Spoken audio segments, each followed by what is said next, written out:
اللہ کے محبوب تشریف فرماتے مسجد نبوی کے کونے میں ایک عربی دیہاتی آ گیا اور پیشاب کر رہا ہے۔ صحابہ مارنے کے لیے دوڑے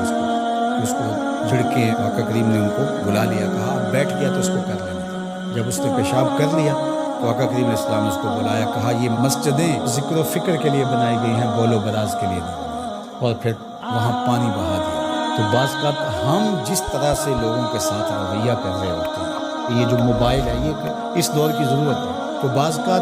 اس کو بند کر دیں تو کھولنا یاد نہیں رہتا، کھول لیں تو بند کرنا یاد نہیں رہتا۔ تو بعض کا نماز کے اندر اس کی گھنٹی بجنا شروع ہو جائے، جس بیچارے کی گھنٹی بج رہی ہوتی ہے تو بعض کا اس کو تیزی سے بند کرنا بھی نہیں آ رہا ہوتا، تو وہ دیر بھی ہو جاتی ہے۔ خیر وقت گزر گیا، 4 رکعتی نماز ہے، یہ پہلی رکعت کے اندر حادثہ ہوا، تو 3 پوری رکعتیں ہیں وہ غصے سے بھرے رہتے ہیں کچھ نمازی کہ اب سلام پھیر کے تو ہم اس کی خبر دیں گے،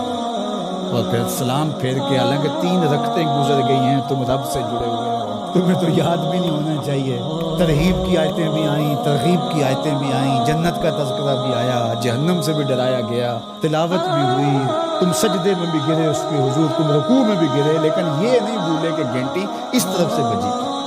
اور پھر سلام پھیر کے سب نے ایسے گھور کے دیکھا جیسے کھا جائیں گے۔ اب اس کو دیکھیں اور اس پیشاب کرنے والے کو دیکھیں، اپنا عمل دیکھیں اور رسول اللہ کو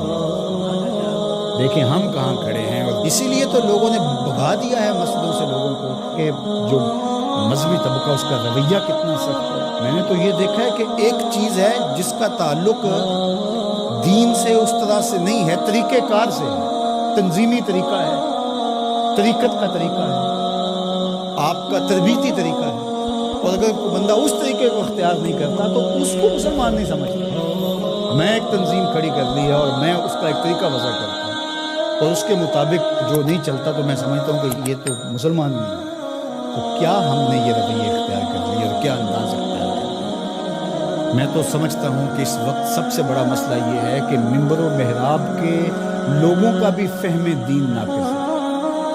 فہم دین ناقص ہے تو پھر کس طرح دین فروغ پائے گا؟ تو یہ ضرورت ہے کہ دین کو سمجھنا تو شیطان کے طریقے ہیں، وہ علماء کو الگ ٹریٹ کرتا ہے، جاہلوں کو الگ ٹریٹ کرتا ہے، متکبر کو الگ ٹریٹ کرتا ہے، منکسر المزاج شخص کو الگ ٹریٹ کرتا ہے، اور ہر ایک کے لیے اس نے الگ الگ چیزیں رکھی ہوئی ہیں، ہر ایک کے لیے الگ پیکج ہے اس کے پاس۔ سخی کے لیے الگ ہے،